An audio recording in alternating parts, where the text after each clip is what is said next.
할렐루야. 귀한 자리에 나오신 여러분 환영하고 축복합니다. 더우신데 어떻게 지내십니까? 요즘 육층이 본의 아니게 피서지가 되어서 많은 청년들이 와가지고 그렇게 하루 종일 계기다가 가시는 청년들도 있고, 그런데 많이 오셔서 그래 같이 또 밥도 먹고 이야기도 나누고 차도 한 잔씩 하는 그런 시간 가졌으면 좋겠습니다. 덥죠? 그죠? 그래도 어쩝니까? 더워야지 여름이지. 그죠? 더운 걸로 짜증내면 안 될 것 같아요. 날씨는 우리가 어떻게 할 수 있는 게 아닙니다. 하나님이 허락해 주신 대로 더우면 더운 대로, 추우면 추운 대로 그렇게 지내야 되는 것이 우리지. 그걸로 인하여서 짜증내고 날씨 때문에 교회 못 간다, 날씨 때문에 은혜 못 받는다고 하면 우리가 좀 지는 것이 아닐까. 그런 마음은 하나님이 주시는 마음이 아니라 아마 어둠의 세력들이 주는 마음이 아닐까 그렇게 보여집니다. 그러니 더우면 더운 대로 은혜 받고, 예전에 저희가 그 주일학교 찬양 중에 아 뜨거워 주님의 찬양, 이거 몰라요? 주일학교 출신들은 아마 다 알 거예요. 한참 재량이가 어렸을 때에 한 5살 됐나? 여수에 놀러를 갔었거든요. 그때 날씨가 엄청 더웠는데 그 더운 날 땡볕에 세워놓고 이거 율동시켰잖아요. 아 뜨거워 하면서 율동시켰던 기억이 나는데, 뜨거우면 뜨거운 대로 주님의 은혜를 받으면 되는 거고요. 비가 오면 비가 오는 대로 그렇게 그 가운데서 주님의 은혜를 받으면 되지 않을까 그렇게 보여집니다. 우리의 삶의 상황이 아무리 급박하다 할지라도 그것이 진짜 앞뒤 가릴 수 없을 정도로 바쁘고 또 위급한 상황이다 할지라도 우리가 기억해야 되는 것은 하나님은 하나님이셔야 한다라는 것입니다. 무슨 소린가 하면 생각할 겨를도 없이 급박하여 생사의 갈림길에 놓일지라도 우리가 여호와 하나님을 믿는 그 믿음은 변해서는 안 된다라는 것입니다. 그리고 여호와 하나님을 믿는 그 믿음이 다른 것으로 밀려서도 안 된다라는 것입니다. 어떻게 보면 그 급박한 상황 속에서 우리에게 더욱더 믿음을 요구하시며 그 상황 가운데 빠지는 것이 아니라 그 가운데 함께 하시는 하나님을 발견하기를 원하시는 것이 바로 여호와 하나님이시고, 또 그러한 위급하고 급한 상황을 우리에게 허락해 주시는 분이 하나님이라면 그 상황 속에서 우리에게 무엇을 말씀하실까를 이렇게 잘 판단하며 그렇게 그것을 지켜가며 봐가면서 그렇게 살아야 되는 것이 믿는 자의 삶이지 않을까 그렇게 보여집니다. 사울은 이런 마음이 조금 부족했던 것 같습니다. 그가 왕이 될 때에는 아주 겸손한 사람이어서 그가 이스라엘 사람 그만큼 크고 그의 가지고 있는 하드웨어도 진짜 좋았지만은, 그리고 그의 마음도 하나님 앞에 진짜 겸손한 사람이라서 이스라엘의 초대 왕으로 되었지만, 그러나 그가 왕이 된 지 2년이 지나고 난 다음에 그의 마음은 이제 바뀌어서 그 겸손함은 없어져 버리고 교만한 마음밖에 그에 남지 않았고, 그의 나라가 하나님의 나라임을 고백했던 그의 예전의 고백이 그는 이제 없어져서 그 나라가 마치 자기의 나라인 것처럼 그렇게 그의 삶의 패턴이 바뀌기 시작했다라는 것이죠. 그렇습니다. 그렇게 해서 하나님은 그 사울을 책망하고 그 사울에게 하나님의 그 나라를 다시 빼앗아 올 것이다, 그리고 그 마음에 합한 자에게 다시 그 나라를 넘겨주실 것이다 라고 그렇게 말씀하고 있다는 것입니다. 그런데 여기에서 중요한 것은 무엇이냐면 그 말씀을 듣고 있을 때 사울이 그 하나님의 말씀을 듣는 믿음의 자세가 참 중요한 것입니다. 혹시 하나님의 말씀이 선포되어질 때 여러분은 어떤 마음으로 그 말씀을 듣고 있습니까? 하나님의 말씀은 선포되어질 때 하나님의 말씀으로 되어지는 것이 아니라 그 말씀이 진정으로 하나님의 말씀이 되어지기 위해서는 그 말씀을 듣고 여러분의 삶으로 그 말씀이 실천되느냐 실천되지 않느냐에 따라서 그 말씀이 하나님의 말씀이 되고 그 말씀은 다시 인간의 말로 전락하고 만다라는 것이죠. 여러분은 거룩한 말씀 들을 때 어떤 마음으로 듣고 있습니까? 분명 이 사울에게 하나님은 교만을 지적하였고 그의 잘못을 지적했을 때 그 말씀을 듣고 그가 납작 엎드려 주님 제가 죄를 지었습니다 라고 고백했더라면 그의 앞으로의 왕의, 그리고 앞으로의 그의 이스라엘을 향한 그들의 위치가 어떻게 되었을까를 생각하면 아마 다윗에게 물러가지 않고 그 베냐민 지파가 끊임없이 이스라엘을 다스리는 나라로 되지 않았을까를 생각해 보는 것이죠. 다윗이 진짜 영원한 나라를 이을 수 있는 그 시조가 되는 다윗 왕이라고 하는 그 이름에 걸맞는 그 위치를 차지한 것이 그가 뛰어난 지략가도 아니었고 그가 뛰어난 능력이 있는 자가 아니라 그는 그의 하나님의 말씀이 그에게 선포되어지고 그 말씀을 듣고 난 다음에는 그 앞에서 무릎 꿇고 주님 앞에 회개하며 그 말씀대로 살아가려고 했던 그 올곧은 믿음이 있었기에 하나님께서 그 모습을 보고 이스라엘의 영원한 왕으로 그를 세우셨던 것을 보면 사울도 그런 기회가 없었던 것은 아니라는 것이죠. 사무엘을 통하여서 그의 죄를 지적하였습니다. 그랬을 때에 그가 사울이 주님 앞에 무릎 꿇고 눈물 흘리며 회개하며 주님, 제가 죄를 지었습니다.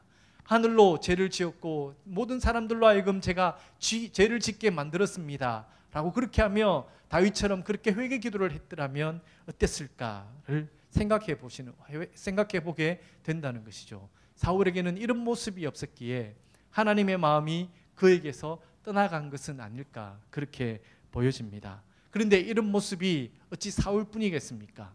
여러분은 그런 모습 가지고 있지 않습니까? 말씀을 듣고 그 말씀을 실천하려고 노력하기보다는 어떻게 귀에 듣기 좋은 말만 있지 않나 라고 그렇게 생각하며 찾아다니고 듣고만 있는 것이 혹 여러분의 생활은 아닌지 돌아봐야 한다는 것이죠. 하나님 앞에 회개하지 않고 하나님 앞에 돌아오지 않고 하나님 앞에 교만한 마음으로 나는 더 이상 누구의 말도 들을 필요가 없다라든지 또 하나님 앞에 그렇게 선뜻 자신 있게 자기 자신의 모습을 드러낸다든지 혹 그 말씀을 듣고도 그 앞에 반응하지 않고 그렇게 살아가는 이 사울처럼 그렇게 살아가는 우리들이 아닐까 돌아봐야 한다는 것이죠. 하나님 앞에는 누구나 두려울 수밖에 없습니다. 어떤 이가 그 하나님 앞에 설 수가 있겠습니까?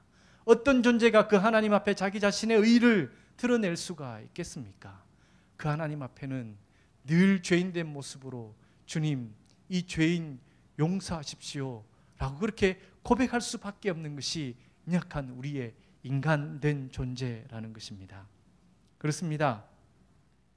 그런데 우리는 그렇게 주님 앞에 고백하지 않고 그냥 내 잘난 대로 살다가 어떤 고난과 어떤 힘듦이 여러분 앞에 다가왔을 때 여러분 혹시 그렇게 묻고 있지 않습니까? 하나님은 어디 있었나요? 내가 지금 이런 상황 속에서 하나님은 어디 있습니까? 어디 있었나요? 왜 나를 내버려 두시나요? 라고 그렇게 여러분 혹시 되묻고 있지는 않습니까? 지나고 보면요, 그때 당시는 저도 잘 몰랐지만 저도 2004년에는 그렇게 하나님을 원망하고 왜 나에게 이런 일이 한두 번도 아니고 9번이나 이렇게 나에게 찾아오게 하십니까? 도대체 저한테 무슨 악감정이 계십니까? 새벽마다 나가서 그렇게 주님 앞에 따져 묻곤 했습니다. 그것도 전도사가. 그렇게 묻곤 했습니다. 혹 여러분 그런 마음이 든다면 저도 그랬으니까 여러분들도 당연히 그런 기도 드려야 됩니다. 기도 드리지 않는 것보다 그런 기도라도 드리는 것이 훨씬 100배 이상 낫다는 것이죠. 그런 기도 드려보십시오. 그리고 어느 순간 지나고 나서 제가 이래 돌아보니 제가 버틴 게 아니더라고요. 제가 버틴 게 아니라 저를 버티게 만들어 주더라고요. 어떤 사람을 통해서 저는 100번이라도 포기하고 싶었는데 그래서 여기서 끝내고 싶었지만은 오늘 하루도 참게 해주시고 내일 하루도 참게 해주셔서 그렇게 버티게 만들어 주시는 분이 누구냐면 하나님이시더라고요. 제가 포기할 때 이 사람 보내주셔서 그래 오늘을 버틸 수 있는 힘을 주시고 내일은 또 저런 말씀으로 저에게 말씀하셔서 내일 또 버티게 해주시고 또 하루 지나면서 또 다른 것으로 저를 또 위로해 주셔서 그 하루를 버티게 만들어 주시는 분이 여호와 하나님이 거기 계시더라고요. 그래서 그 아픔의 과정에 그 고통의 과정에서 내가 이겨냈던 것이 아니구나, 내가 버텨냈던 것이 아니구나 라는 것을 훗날에 깨달았습니다. 혹 여러분 가운데 그런 어려움과 그런 고통의 자리에 지금 빠져서 힘들어하고 있는 영혼이 있습니까? 기도해 보십시오. 그 기도 가운데, 그 아픔의 자리 가운데 내가 그저 그렇게 버텨낼 수 있는 한 사람을 만나게 해주시고 한 메시지를 만나게 해주시고 한 사건을 만나게 해주신다면 그 자리가 바로 여호와 하나님이 여러분을 세우는 자리이고 그 자리에서 여호와 하나님을 만날 수 있는 귀한 자리임을 여러분이 고백하게 될 것입니다. 여러분, 하나님은 멀리 계시지 않습니다.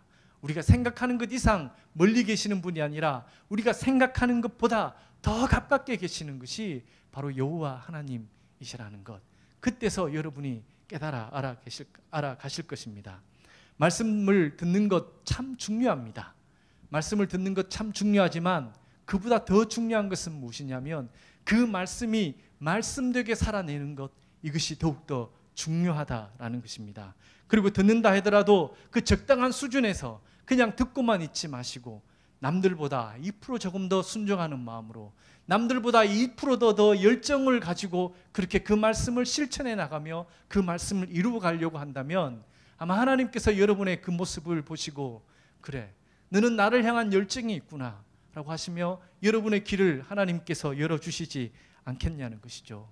그런데 그 2%가 쉽지는 않습니다. 너무나도 많은 것을 포기해야 될 것 같고 너무나도 많은 것을 하나님 앞에 드려야 할 것 같아서 너무 아깝기 때문에 그렇습니다. 그래서 적당한 수준으로 우리가 살아가려고 하는 것이 보통 사람의 믿음의 수준입니다. 그래서 적당하게 주님, 저는 예배 나가겠습니다. 그렇습니다. 주님, 한 걸음 더 나가서 11조도 하겠습니다. 감사헌금도 하겠습니다. 선교 헌금도 하겠습니다. 그러니 나머지는 저에게 요구하지 마십시오. 나머지 삶은 그냥 제대로 살게 그냥 내버려 두시면 되지 않습니까? 라고 그렇게 질문하며 그렇게 쉽게 살아가려고 하는 것이 우리들입니다. 그런데 여러분이 만약에 지도자가 되기를 원한다면 그거 이상의 하나님을 만나셔야 한다는 것이죠. 이 시대가 이렇게 힘든 이유가 무엇이겠습니까? 지도자가 하나님의 사람이 아니기 때문에 그렇지 않겠습니까? 그 지도자가 진짜 하나님을 깊이 만난 자라면 그 하나님을 마음을 품고 이 땅을 다스리고 이 교회를 다스리고 이 나라를 다스린다면 이 나라가 어찌 행복한 나라가 되지 않겠냐는 것이죠. 여러분, 지도자가 되기를 소망하며 지도자가 되기를 원하는 여러분이 지도자가 되기 위해서 반드시 필요한 것은 무엇이냐면 하나님 은혜를 경험하는 것입니다. 하나님을 더욱더 깊이 만나는 것입니다. 그래야지 여러분이 지도자가 될 때 여러분의 밑에 있는 사람들이 여러분의 그 지도자로 여러분이 만나는 그 하나님의 은혜로 말미암아 여러분의 그늘에 있는 모든 사람들이 행복해지고 여러분의 그늘에 있는 모든 사람들이 주의 사람으로 변화되는 것입니다. 그러므로 지도자는 더욱더 깊이 하나님을 만나기를 애써야 되고 하나님을 늘상 같이 있기를 애쓰고 힘쓰고 노력하는 자가 바로 지도자가 될 수 있는 사람입니다.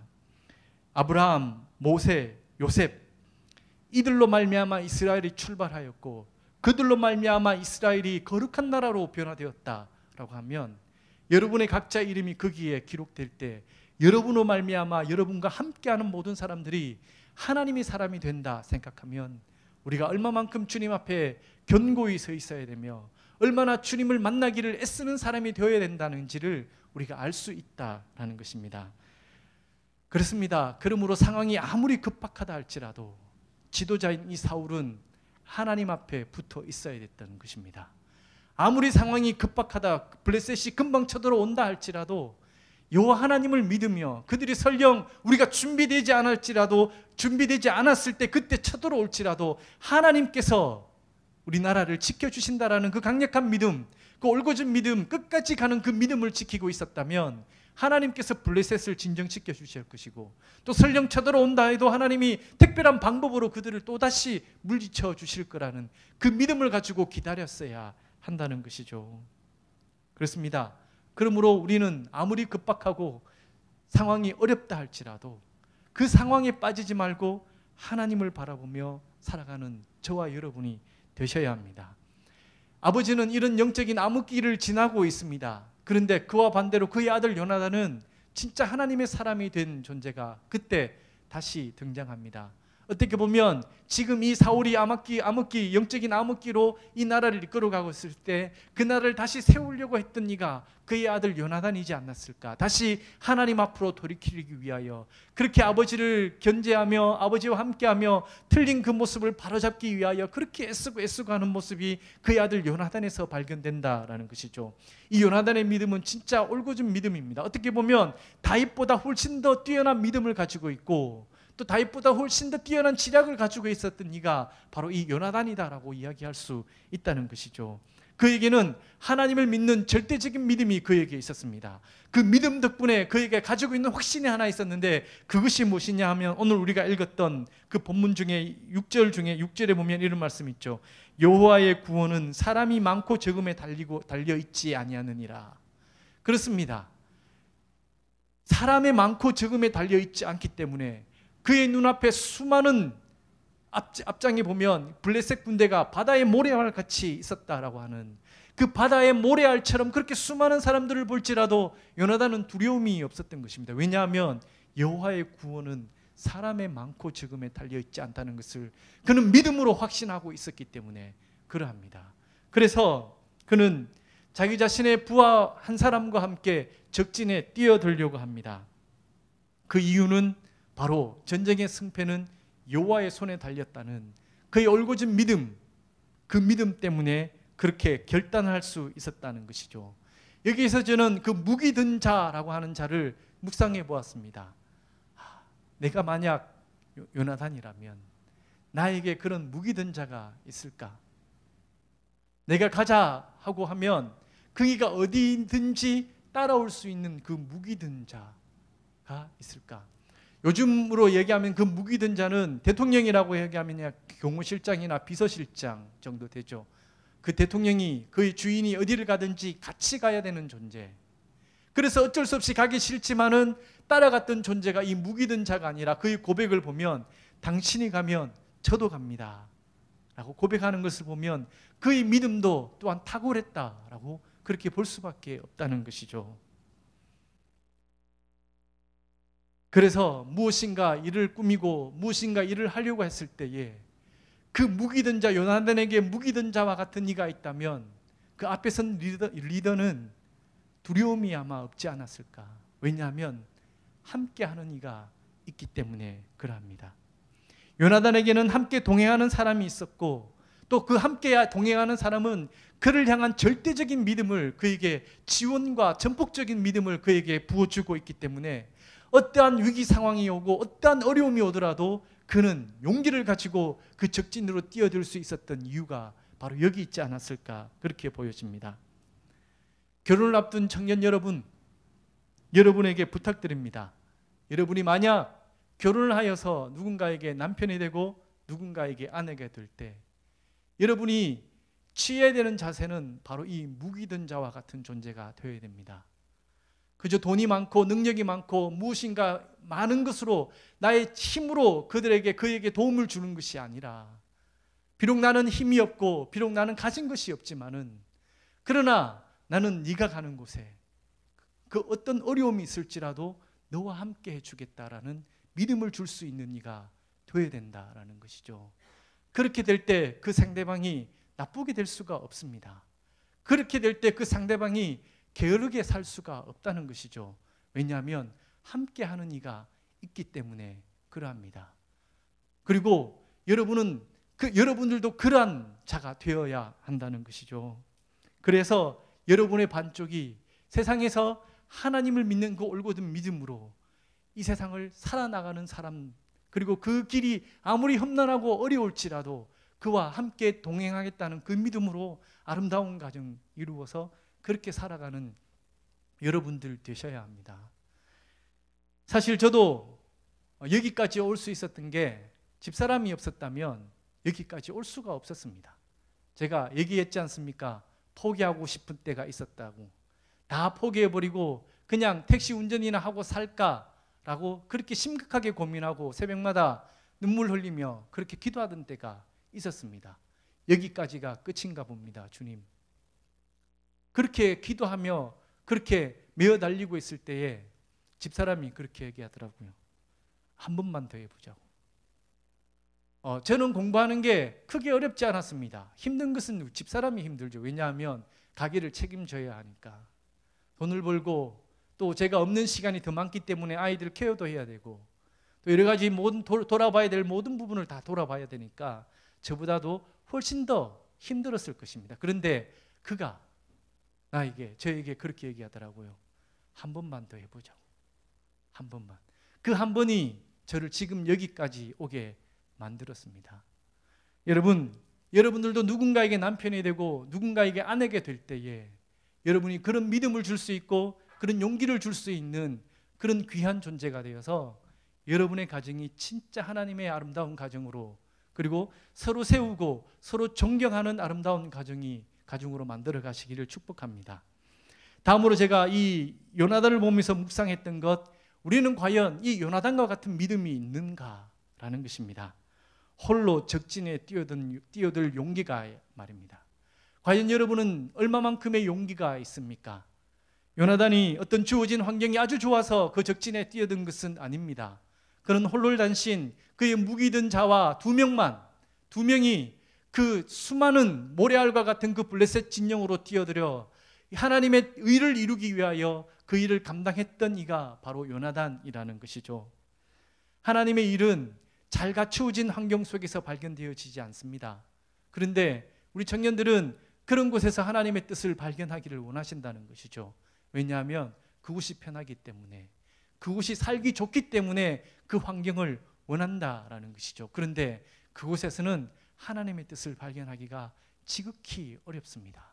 오히려 그 하나님의 뜻은 아주 척박한 곳, 아무 조건도 없고 아무런 환경이 갖춰지지 않는 그곳에서 하나님의 길을 볼 수 있다라는 것이죠. 그래서 하나님은 사막에 길을 내시는 분입니다.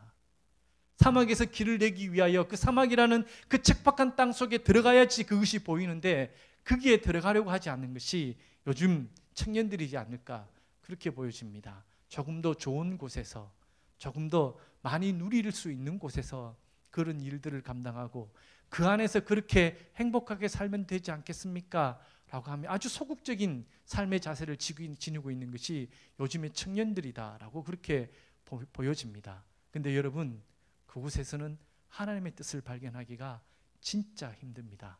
하나님의 뜻이 없다는 것이 아니라 그곳에서 하나님의 뜻을 발견하고 그곳에서 하나님의 소명을, 하나님의 음성을 듣기가 쉽지 않다라는 것입니다. 그런데 갖춰지지 않는 곳에, 새로운 곳에서는 하나님의 뜻을 발견할 수가 있습니다. 그곳에서는 하나님의 부르심이 그곳에 있습니다. 왜냐하면 갖추어지지 않았기 때문에. 그곳에서는 하나님이 함께해 주시기 때문에 너의 가는 길에 내가 함께 하겠다라고 하시는 그 하나님의 음성을 듣기가 쉽다라는 것입니다. 이 요나단이 그런 마음으로 블레셋 적진에 뛰어든 것 아니겠습니까?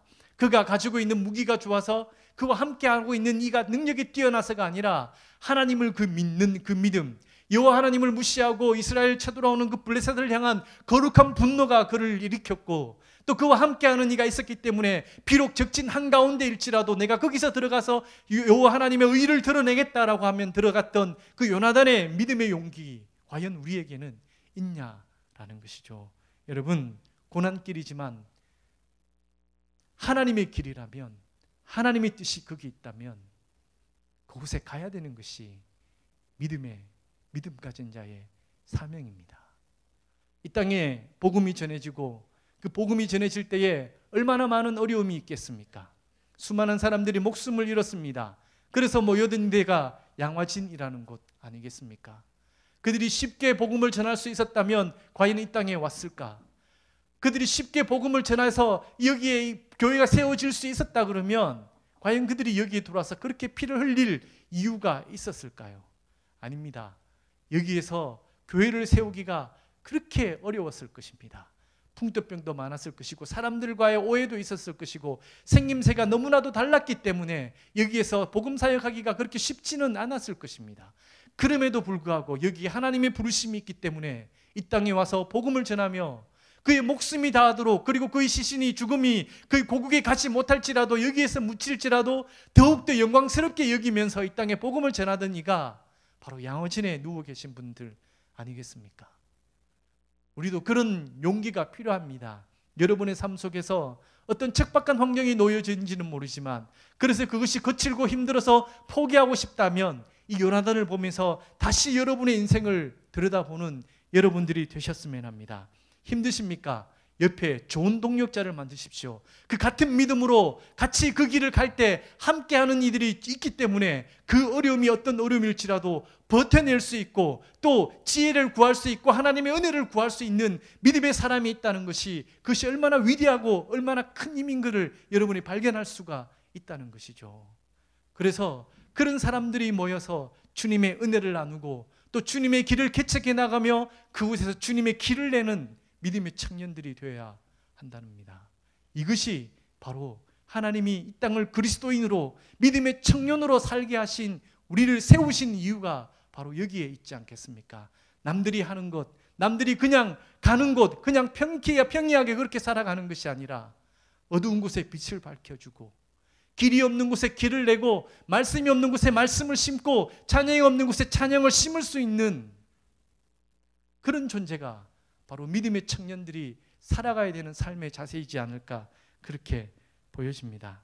그래서 그들로 하여금 여러분 믿지 않는 사람들에게 여러분의 확고한 믿음을 보여서 그들도 또 여러분을 보고 그 예수 그리스도가 누구이신지, 여러분을 도우시는 그 하나님을 보고 그들도 함께 도우고 계신다는 것을 여러분이 고백할 수 있게 만드는 그런 존재가 된다면, 누군가에게 그런 믿음을 심을 수 있고 누군가에게 그런 삶의 소망을 줄 수 있는 존재가 된다면 아마 하나님께서 우리를 가장 기뻐하시지 않을까, 그렇게 보여집니다. 블레셋이라는 세상, 진짜 눈으로 보기에는 어느 것도 넘어설 수 없는 진짜 여리고성과 같은 그런 견고한 수많은 세력들이 많은, 그들의 눈으로 보기에는 그들의 숫자가 바다의 모래알과 같이 그렇게 많다고 할 정도로 그런 곳이 블레셋이라는 땅이었습니다. 그런데 실제로 말씀을 가지고 거기에 들어가 보니 그 블레셋은 그냥 허울뿐이었습니다. 요나단과 무기던자가 들어가서 바다의 모래알과 같은 들 중에 몇 명을 죽인 줄 아세요? 20명밖에 죽이지 않았습니다. 바다의 모래알을 20알 치워보십시오. 표시가 납니까? 표시가 나지 않습니다. 예전에 제가 이 말씀 보고 갑자기 무슨 생각이 들은지 모르겠지만 포항에 살 때 북부 해수욕장에 가가지고 바다의 모래알 20알을 치웠습니다. 그리고 고함을 질렀습니다. 물러가라! 꿈쩍도 않더라고요. 지나가던 아주머니만 깜짝 놀라가지고 저를 미친 듯이 이렇게 쳐다보는 것만 제가 경험했었는데, 그래요. 수많은 사람 중에 20명이라는 것, 그건 진짜 별것 아닙니다. 그들이 일당백을 하든 군사적인 어떤 중요한 위치에 있었던 20명을 죽인 것도 아니고, 그 앞에 보초 나와서 그냥 경계 근무 서던 그 20명, 그죠? 제가 주특기가 일빵빵 보병입니다. 근무서는 저와 같은 사람 20명이 죽었는데 뭔 표시가 나겠냐는 것이죠. 그런데 그 20명이 죽은 것으로 이스라엘 군대 아니 블레셋 군대 안에 큰 떨림이 있었더라, 두려움이 있었더라 라는 거예요. 세상이 이렇습니다. 우리가 말씀을 가지고 믿음을 가지고 살지 않으려고 하니 그 믿음으로 살 수 있을까라고 그렇게 생각하니 세상이 아주 큰 것처럼 위대한 것처럼 보일 뿐입니다. 그런데 그 믿음을 가지고 세상에 나가면 이 블레셋이 20명 죽은 것으로 두려움이, 떨림이 있었던 것처럼 이 세상도 마찬가지일 것입니다. 그래서 결국은 믿음이 승리하는 것 아니겠습니까? 여러분, 그 20명 때문에 두려움에 빠졌던 그 블레셋이 그 20명, 2명이 와서 20명 죽였다라는 것으로 두려웠겠습니까? 아닙니다. 그들 마음속에 두려움을 넣어주신 것, 그들 마음속에 무서움이라는 것을 넣어주신 분이 바로 여호와 하나님이기 때문에, 그 여호와 하나님께서 그들 가운데 두려움이라는 것을 넣어주셨기 때문에 그 블레셋은 두려움에 떨 수밖에 없었다는 것이죠. 마치 애굽에서 마지막 10번째 재앙이 일어나 이스라엘 백성들이 모두 다 탈출할 때 애굽은 큰 통곡에 빠졌던 것처럼 그런 두려움이 그들에게 있었다는 것이죠. 이스라엘 지역에는 모두 다 환한 빛이 있는데 애굽 지역에는 캄캄한 흑암의 세력이 가득하여서 옆에 있는 사람 얼굴조차도 보지 못하는 그 흑암의 두려움이 애굽 백성에게 충만했듯이, 하나님을 믿는 믿음의 사람이 믿음을 가지고 세상에 나가면 그 세상은 바뀔 수밖에 없고 또 그 세상이 물러나갈 수밖에 없습니다. 어둠이 아무리 짙다 하더라도 한 줄기 빛에 이겨낼 수가 없는 것입니다. 그 한 줄기 빛으로 말미암아 칠흑 같은 그 어두움도 밝은 것으로 바뀔 수 있는 것이 그 빛의 능력이지 않겠습니까? 이 세상에 빛으로 부르신 이가 누구입니까? 이 세상에 빛이라 하신 이가 누구십니까? 너는 이 세상에 빛이라고 하셨던 분이 누구입니까? 그것은 여호와 하나님이십니다. 그 하나님이 여러분을 두고, 이 세상을 창조하신 하나님이 여러분을 두고 너는 세상의 빛이다 하셨으니 우리는 세상의 빛입니다. 빛일까 아닐까가 아니라, 빛일까 아닐까가 아니라 여러분은 이미 현재형으로 빛의 존재라는 것 여러분들이 인식하시고, 여러분의 그 세상 속에서 빛된 역할을 감당해낸다면 그 작은 한 줄기가, 그 작은 한 줄기 빛이 여러분 주변에 있는 모든 흑암의 세력들을 물러가게 하는 귀한 역할 감당하는 여러분들이 되실 것입니다. 그렇습니다. 블레셋이 패배한 이유는 외적인 조건보다는 내적인 두려움 때문에 블레셋이 패배했습니다.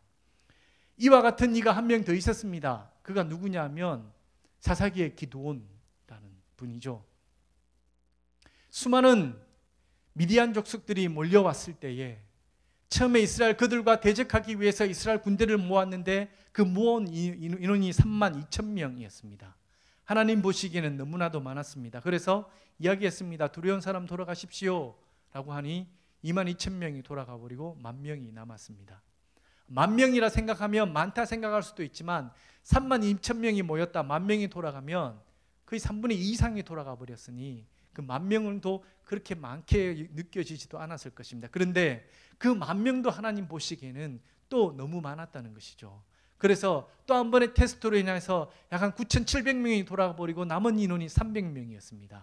그 300명으로 미디안 족속을 이겼던 이가 누구입니까?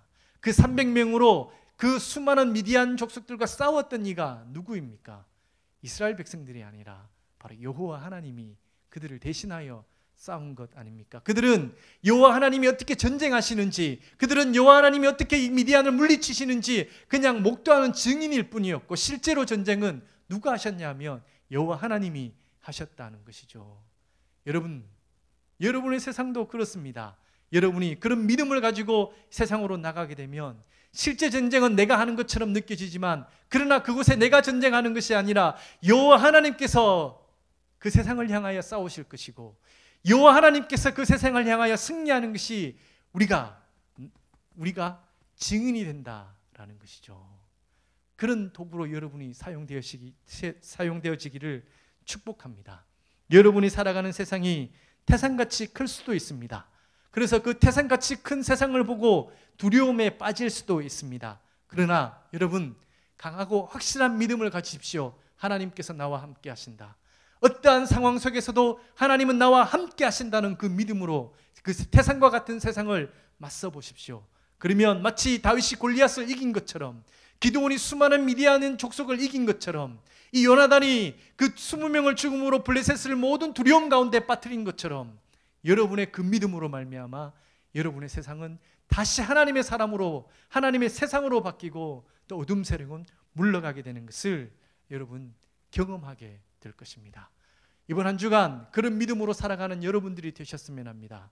이번 한 주간 수련회를 가는 이들은 그곳에 가서 우리 믿음의 선조들이 어떤 믿음의 용기를 가지고 이 땅을 살아서 이 땅에 교회를 세웠는지, 이 땅에 어떻게 성령이 그렇게 전해졌는지, 수많은 외국인의 묘지에 가서 그들의 믿음의 용기는 무엇이고 그들의 믿음의 열정은 무엇인지 그곳에서 발견하고 돌아오는 믿음의 시간이 되시고, 또 여기에서 기도로 도우며 또 함께하지 못하는 그 안타까움으로 있는 여러분들은 이 한 주간 이 귀한 말씀 묵상하시며, 그래, 내가 살아가야 되는 그 세상 속에서 나는 그런 믿음으로 살 것이다 라고 다짐하며 그렇게 한번 시도해보고 또 무너질지라도 또 시도해보는 여러분들이 되시기를 간절히 축복합니다. 기도하겠습니다.